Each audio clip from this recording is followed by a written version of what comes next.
Patay ang 2 katao habang 22 pasaherong sugatan ng sumalpok sa puno ang sinasakyan nilang jeepney sa Lubo, Batangas. Nakatutok si Paul Hernandez.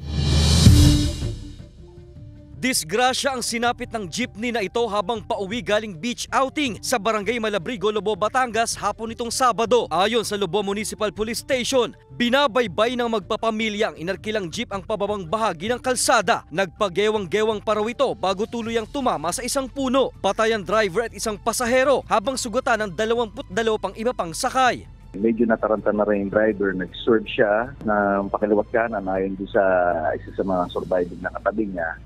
But tumama siya sa railings po ng daan po. Lumalabas pa sa investigasyon, overloaded ang jeep na pabalik na raw sana sa Santo Tomas, Batangas. Hindi naman daw lasing ang driver nito. Yung jeep po na yun is old model na po. Ang tanda ko po, ang the most true na kaya ng mga old model na mga sasakyan is mga 8 persons on either side.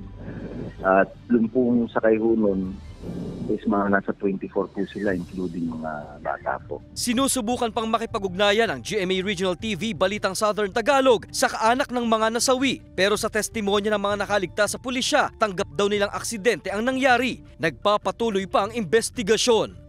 Paul Hernandez, Balitang Southern Tagalog.